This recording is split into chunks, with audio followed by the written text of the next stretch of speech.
저희가 2022년 1월에 왔습니다. 그리고 22년 12월 크리스마스 아프간 난민 크리스찬 성탄 예배와 축제를 여기서 했습니다. 기억하시는지 모르겠어요. 물론 이 본당이 아니고 저기 개만대하고 거기서 했습니다. 2023년 크리스마스 때는 우리 교회 음악 하시는 분들이 오셔서 난민 성탄 축제, 음악 축제를 했습니다. 그때는 애시본에 있는 애시바이 호텔 라비에서 그때 했습니다. 그때 오셨던 음악 하시는 분이 기억나네요. 계신 분도 계시고. 2024년에 교회에서 슈박스를 엄청 많이 크리스마스 선물로 주셔서 또 그걸 다 아프간 난민 그리스도인들에게 나눠주셨습니다. 작년이죠. 2025년 8월에는 저희가 23가정 67명의 아프간 난민 그리스도인들을 모아놓고 성경 바이블 캠프를 했습니다. 그때 청년 3분이 오셔서 독일어 통역을 해주면서 초중고등학생들한테 정말 큰 영향을 미친 그런 일도 있었습니다. 이렇듯 작고 크게 이렇게 교회가 또 우리 목사님이 저희 사역에 지원을 해주시고 동역해 주시고 또 함께 해주셔서 얼마나 감사한지 모릅니다. 그래서 이 시간을 빌려서 감사드립니다. 우리 교회와 목사님과 우리 성도님들 모두 감사합니다. 그리고 감사싹 감사합니다. 네. 2027년 1월 12일이면 다시 와서 아마도 4년을 더 이제 사역을 하게 될 겁니다. 지금 악기 연주와 이제 찬양하시는 걸 들으면서 퍼뜩 생각이 났는데요.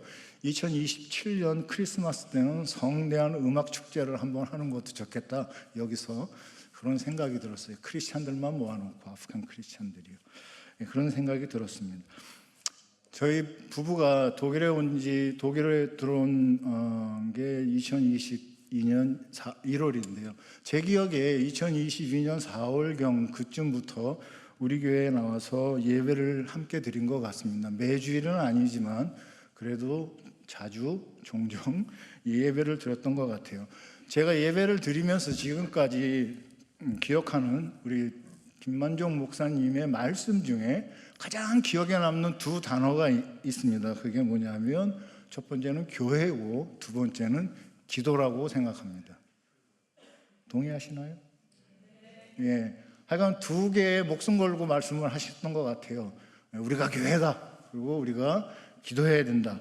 말씀을 하신 것 같아요. 그래서 제가 목사다 보니까 목사님께서 이렇게 인사도 하고 설교도 한번 했으면 좋겠다라고 말씀을 해 주셨어요. 이 두 단어 중에 어느 걸 주제로 정할까 하고 생각을 했습니다. 그러다가 기도로 하자라고 정했습니다. 그리고 송구영신 예배 이 자리에서 예배에 제가 참여를 했었습니다. 그래서 여러분과 함께 송구영신 예배를 드렸는데 그때 그때 우리 목사님께서 2026년 우리 교회 비전이 예수로 예배하고 행하고 세우고 자라는 교회를 말씀하셨습니다. 그게 2026년 여러분이 섬기는 교회의 비전입니다. 그때 푸떡 저에게 이런 생각이 스쳐 지나갔어요. 이 비전을 이루기 위해서 첫걸음은 우리 모두가 다 기도하는 공동체가 되어야만 가능하다라는 겁니다. 아멘? 아멘 안 하시는 분은 왜 안 하세요? 기도하는 공동체가 그래야만이 예수로의 이 비전이 이루어질 줄로 믿습니다. 그래서요, 저 혼자 생각하면서 기도로 주제를 정하고 설교를 준비하게 된 게 참 저 자신이 뿌듯하더라고요. 그죠? 왠지 이렇게 퍼뜩 이렇게 예언적 영감이 있는 듯이. 하여간 그래서 기도로 정했습니다. 저희 부부가 선교 사역을 시작한 게 독일에서뿐만 아니라 처음에 선교 사역을 시작한 게 2007년부터입니다. 2007년에 아메리칸 인디안, 미국에서는 네이티브 아메리칸이라고 부르죠. 미국 인디안들 선교, 특별히 나바오족 선교로 저희 가족, 저희 부부의 선교 사역이 시작됐습니다. 아마도 미국 인디안들에게 복음을 전하는 것이 우리가 알고 있듯이 이슬람권의 무슬림들에게 복음 전하는 것만큼 힘이 듭니다. 이유가 있습니다. 그들에게 예수라고 믿으세요라고 얘기하면 그들은 거의가 이렇게 말합니다. 예수는 백인만을 위한 신이다 라는 말을 해요. 그래서 예수님을 전하는 것이 참 힘들었어요. 근데 그럼에도 불구하고 하나님께서 은혜를 저희 사역에 부어주셔서 33명의 인디안들에게, 미국 인디안들에게 침례를 주었습니다. 제가 침례교 목사이기 때문에 침례라는 용어를 쓰는 거 이해해 주시기 바랍니다. 33명에게 침례를 주었고요. 33명이라는 숫자가 굉장히 적은 숫자 같은데요, 미국 인디안 교회에서 33명이면 대형 교회 숫자입니다.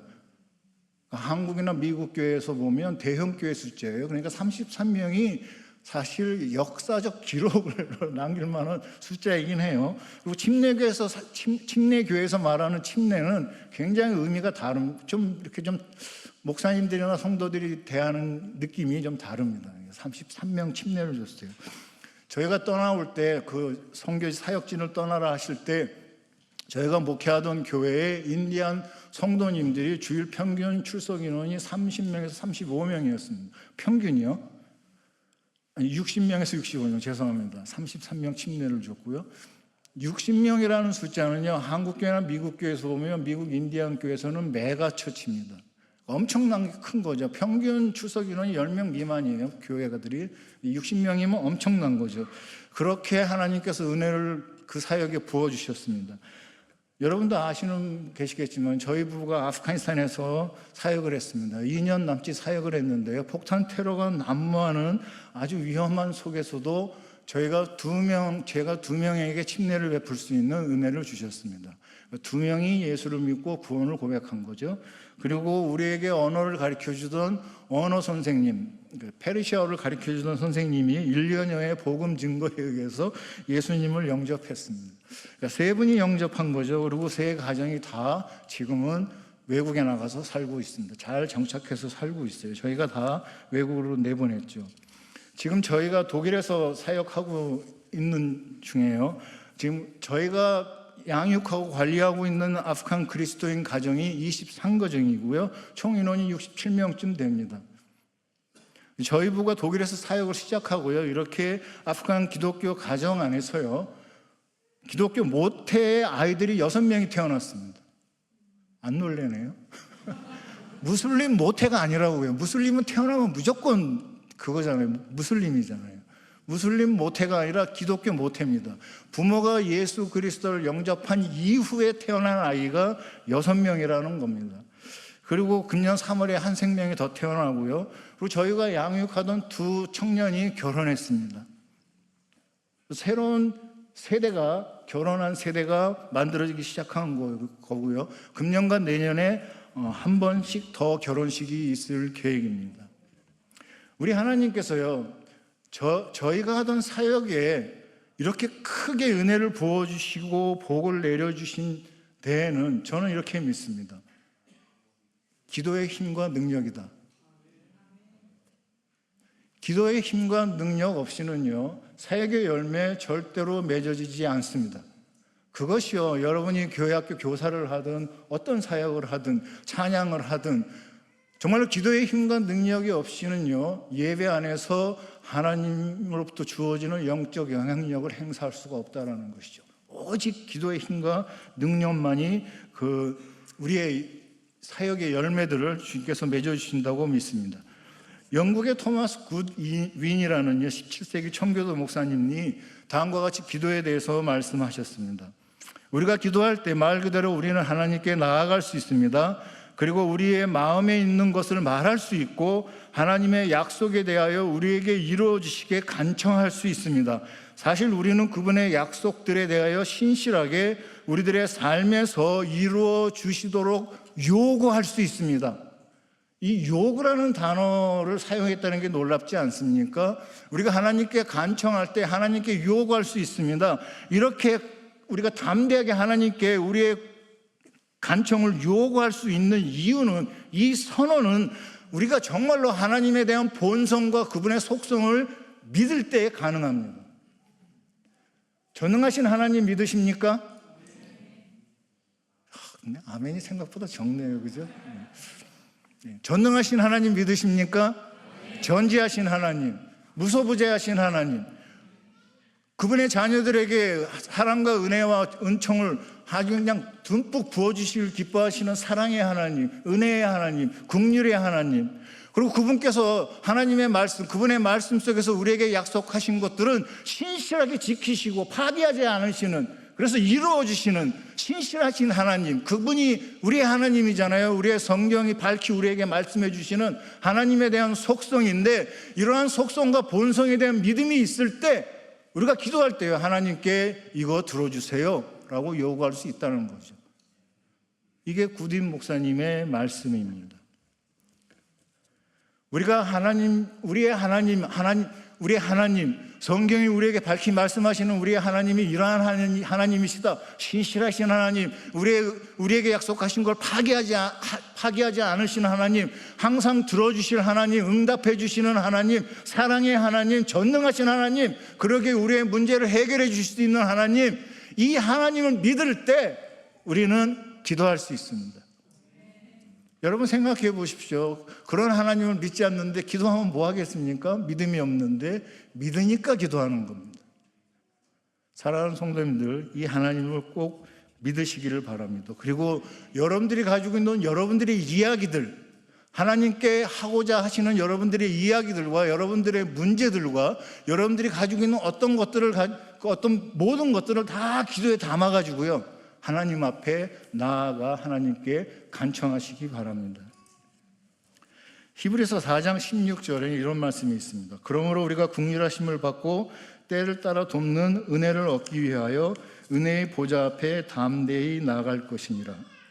저는 이 말씀 또한 기도에 대한 위대한 하나님의 말씀의 선언이라고 믿습니다. 우리는 하나님의 은혜의 보좌 앞에 담대하게 용감하게 나아갑니다. 하나님의 은혜의 보좌가 어디인지는 지금 얘기하지 않겠습니다. 그러나 분명히 히브리서에서 말씀하시기를 우리는 긍휼하심을 받기 위하여 하나님의 은혜의 보좌 앞에 담대히 나아간다고 했습니다. 우리가요, 마지막 때 하나님의 심판의 보좌 앞에 담대히 나아간다는 이야기를 하고 있는 게 아니에요. 이 구절은 지금 현재 우리가 하나님의 은혜의 보좌 앞에 담대히 나아갈 수 있다라고 선언하고 있는 것입니다. 근데 여기서요, 담대하게라는 하는 이 단어의 의미가 중요합니다. 담대하다.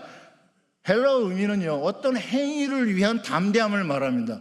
어떤 행위를 하기 위한 담대함이에요. 어떤 사람들은 도둑질하기 위해서 담대할 수도 있겠죠, 그죠? 어떤 분들은 뭐 사랑을 추구하기 위해서 담대할 수도 있습니다. 뭔가 어떤 행위를 하기 위한 담대함을 말하는데요, 이 담대함의 헬라어 의미는 몇 가지가 있는데 그 중에 하나가 말하는 자유입니다.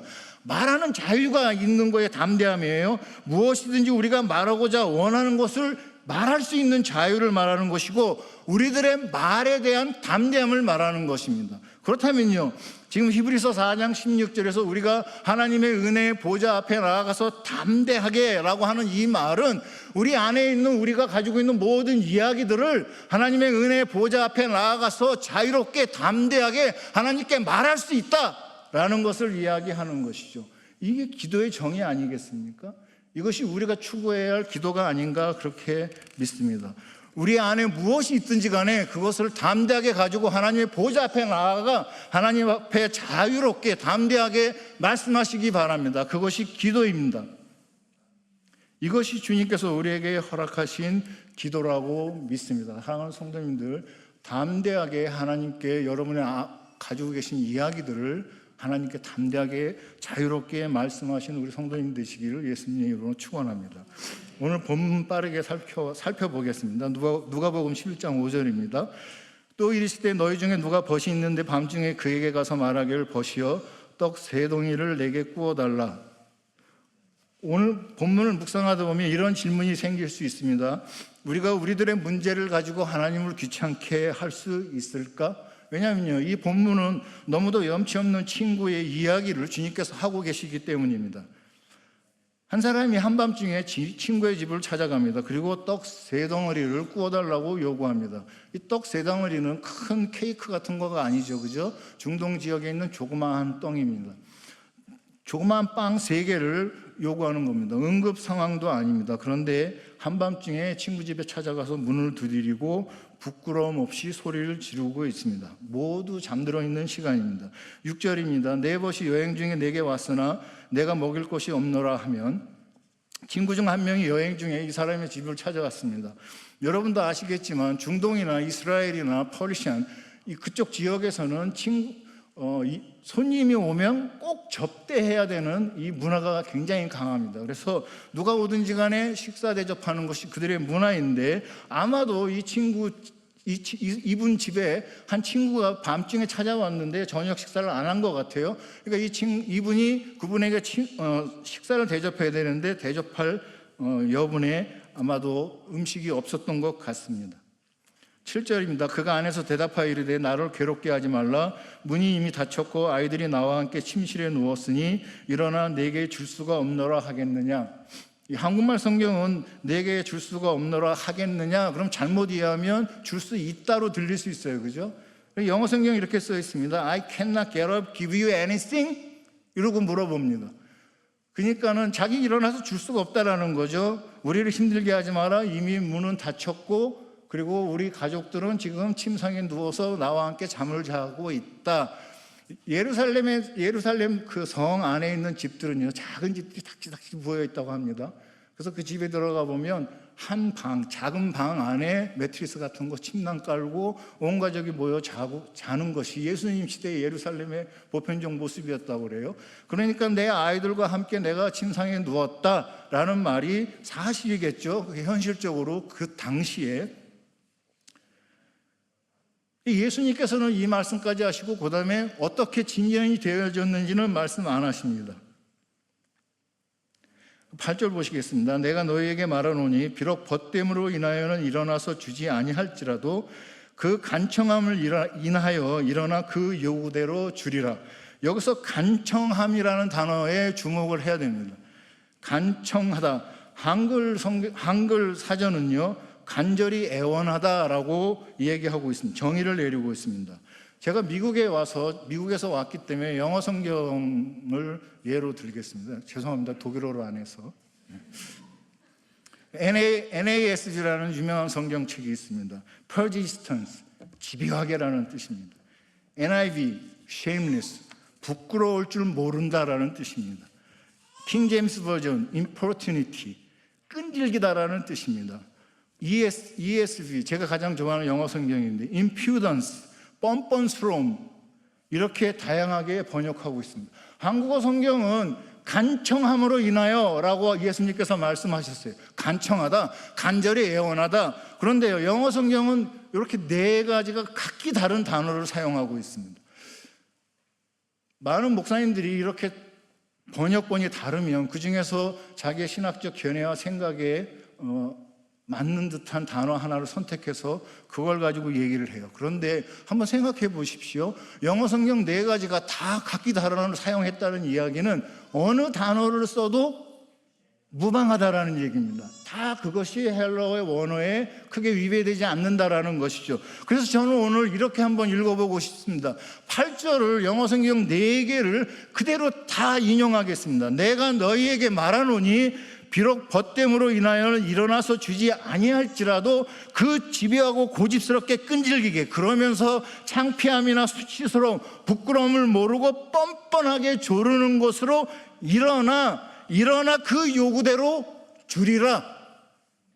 만약에 사랑하는 성도님들, 여러분들이 우리 하나님께 기도하실 때요, 이렇게 기도하시면 우리 하나님께서 들어서 응답하신다라는 주님의 말씀입니다. 이 말씀에 믿음이 가십니까? 예수님의 말씀이세요. 우리 주님께서 그렇게 말씀하고 계시는 거예요. 이렇게 기도해라. 이렇게 기도해라. 집요하고 고집스럽고 끈질기게, 그러면서 창피함이나 수치스러운 부끄러움을 모르는 뻔뻔하게 조르는 그런 기도를 하나님께 해라 라고 주께서 말씀하고 계시는 겁니다. 9절 10절 보시겠습니다. 내가 또 너에게 이르노니 구하라 그러면 너희에게 주실 것이요, 찾으라 그러면 찾아낼 것이요, 문을 두드리라 그러면 너희에게 열릴 것이니 구하는 이마다 받을 것이요, 찾는 이는 찾아낼 것이요, 두드리는 이에게는 열릴 것이니라. 구하고 찾고 두드리는 것을 말씀하고 계십니다. 구하는 거는 조금 얘기할 수 있죠. 이것 좀 주세요, 이것 좀 주세요. 찾는 것은요, 좀 더 능동적으로 막 찾아다닙니다. 두드리는 건 어떨까요? 문을 쾅쾅쾅 두드립니다. 이 글을 묵상하면 이 구절을 묵상할 때 음악이 생각이 났어요. 크레센토, 맞나요? 크레센토. 점점 크게, 작게 구하고 더 크게 찾고 더 크게 두드리면서 하나님께 요청하라는 것입니다.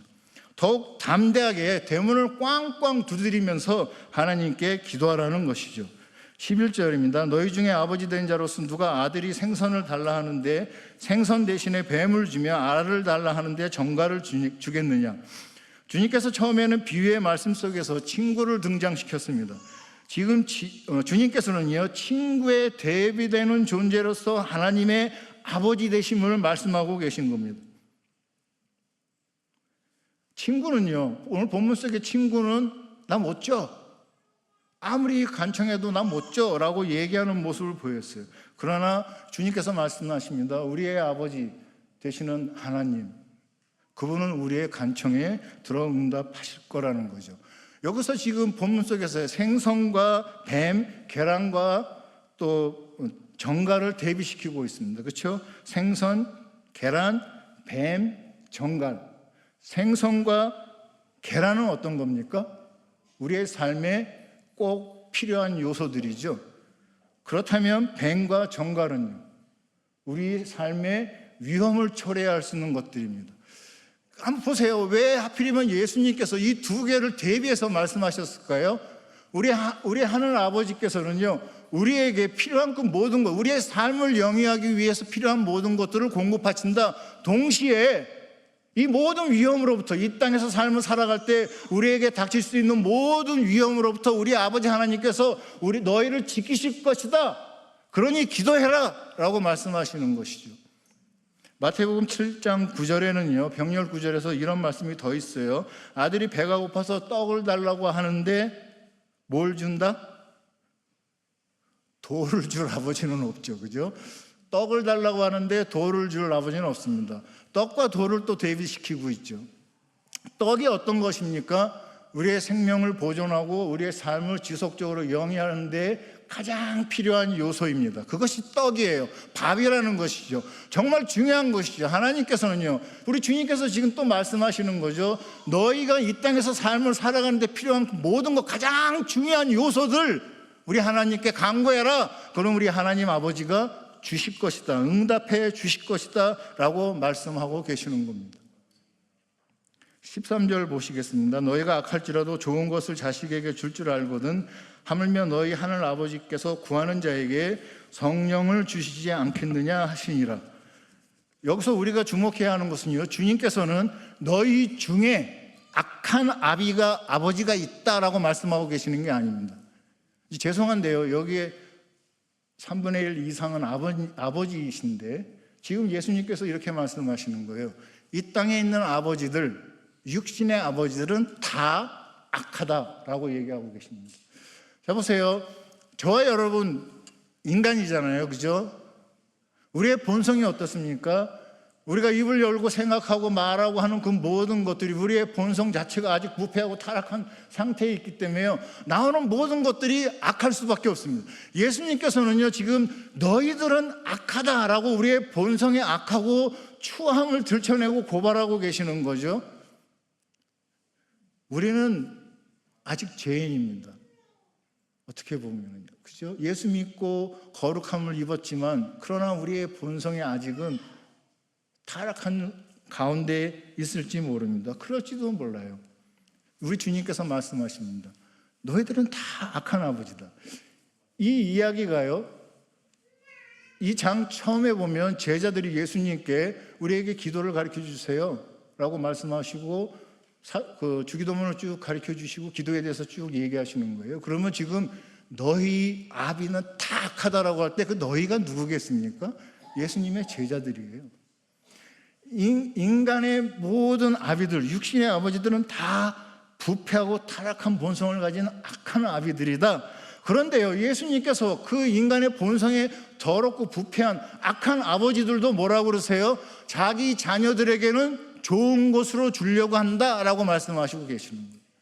저와 여러분이 아무리 악해도 자식에게 좋은 걸 주려고 하죠. 안 그런 분도 계시지만 간혹 뉴스에 보면 그렇지만 보편적으로 아버지 한다면 가족을 보호하고 지키고 좋은 것을 자녀들에게 주려고 하는 게 아버지라고 믿습니다. 그런 이 땅의 육신의 아버지에 대비해서 하늘 아버지를 지금 말씀하고 계시는 것입니다. 이 하늘 아버지가 어떤 분이세요? 이 하나님이 어떤 분이세요? 계속 말씀드립니다. 사랑과 긍휼과 자비와 은혜가 풍성하시고 그의 자녀들에게 그 모든 것을 부어주시길 기뻐하시는 하나님, 그분께서 하나님의 말씀을 통하여 우리에게 약속하신 그분의 모든 약속은 결코 파괴하지 않으시고 지키시는 하나님, 신실하신 하나님, 그 하나님이 인간의 육신의 악한 아비도 자녀에겐 좋은 걸로 주려고 하는데 하물며 이 하늘 아버지는 좋은 걸로 주시지 않겠냐라는 것이죠. 13절에 보면 하물며라고 한국어로는 번역을 됐는데요, 이것이 헬라 원어적 의미로 보면 얼마나 더욱 많이라는 뜻입니다. How much more라는 뜻이에요. How much more, 얼마나 더 많이. 악한 육신의 아버지도 자기 자녀들에게 좋은 것을 주려고 하는데, 그런데 하늘 아버지는 그 자녀들에게 얼마나 좋은 것으로 주려고 하겠느냐, 주시지 않겠느냐라는 말씀입니다. 사랑하는 성도님들, 하나님 아버지께요 이러한 믿음을 갖고 담대하게 나아가 여러분 안에 있는 이야기들을 그대로 하나님께 요구하시고 말씀하시고 간청하시기를 예수님의 이름으로 축원합니다. 신학적으로 아주 심오한 말씀은요, 우리가 하나님께 담대하게 끈질기게 구하고 찾고 두드리면 하나님께서 가장 좋은 것을 주실 것인데, 그것이 무엇이라고 얘기하고 있나요? 오늘 본문에서 성령이라고 말씀하고 계십니다.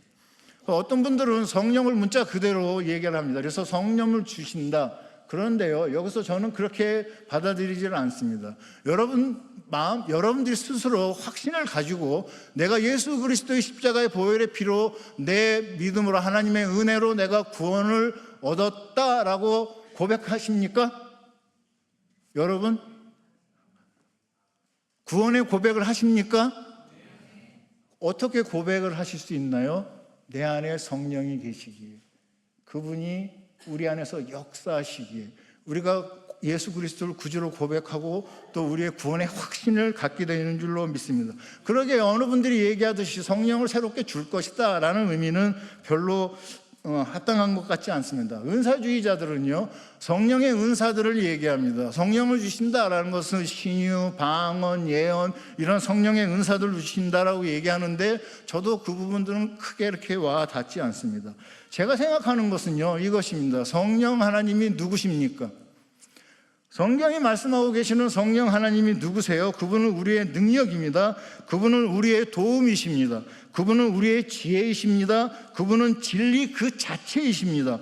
그분은 우리의 보호자이십니다. 그분은 천지를 창조하실 때 창조 사역에 동역하신 창조자이십니다. 그분은 성령의 열매를 우리 안에서 맺으시는 원천이십니다. 이분이 성령 하나님이세요. 그분이 구원을 고백하는 모든 하나님의 자녀 안에 계시는데, 이분이 우리 안에서 충만하게 역사하신다라는 것이라고 믿습니다. 예수님께서요, 너에게 성령을 주실 것이다 라고 하는 것은 우리가 구원을 이룬 하나님의 자녀로서 우리 안에 계신 성령 하나님께서 우리 안에서 충만하게 역사하실 것이다. 그래서 그분이 가지고 계신 창조의 지혜가 우리의 지혜가 되고, 그분이 가지고 계신 모든 통찰력들이 우리의 통찰력이 되는 것입니다. 우리가 하나님과 성령 하나님과 예수 그리스도의 기도에 대한 모든 가르침에 믿음을 갖고 간절히 간구할 때 하나님께서 우리에게 창조의 지혜를 주신다는 겁니다. 하나님께서 창조하신 모든 만물이 돌아가는 원리와 원칙과 지혜를 주신다는 거예요. 안 믿어지시죠? 제가 40세에 한국에서 공기업체 과장으로 있다가 부르심을 받고 미국에 갔습니다. 미국 가서 첫 번째로 한 게 뭔지 아십니까? 한의과 대학에서 한의사가 되는 거였습니다. 근데 됐어요, 진짜로. 나이 40에 3년 공부해서 한의사가 됐습니다.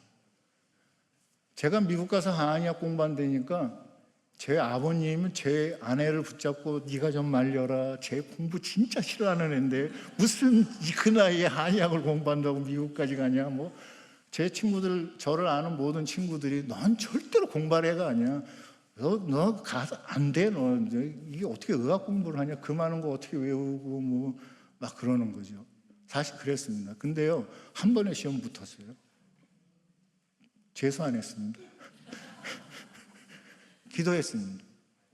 뭐가 막힐 때마다 기도했어요. 하나님, 주께서 인간의 육체를 창조하셨는데 이 창조의 밸런스를 맞추는 그 하나님의 지혜를 저에게 주십시오. 그럴 때마다 하나씩, 침자리 하나씩, 약의 효능 하나씩 주님께서 창조하신 그 모든 창조와 인간 육체의 하나님의 창조의 비밀들을 하나씩 가르쳐 주셔서 제가 한의사가 됐습니다.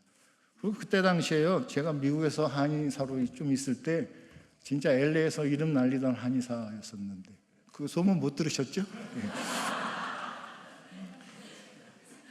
하여간요, 우리 주님께서 말씀하시는 게 이것입니다. 가장 좋은 것, 성령을 선물로 주신다, 성령을 주신다.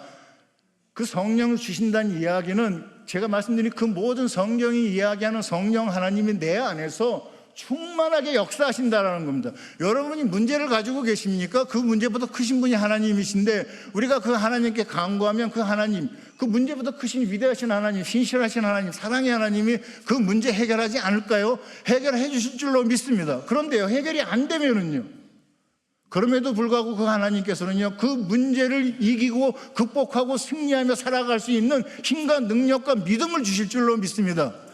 어느 것이든지 우리가 이 땅에서 삶을 살아갈 때 하나님께서 우리를 통하여 이루시려고 하는 그분의 뜻과 그분의 사랑과 은혜는요, 우리가 생각하는 것보다 크거든요. 너무 크거든요.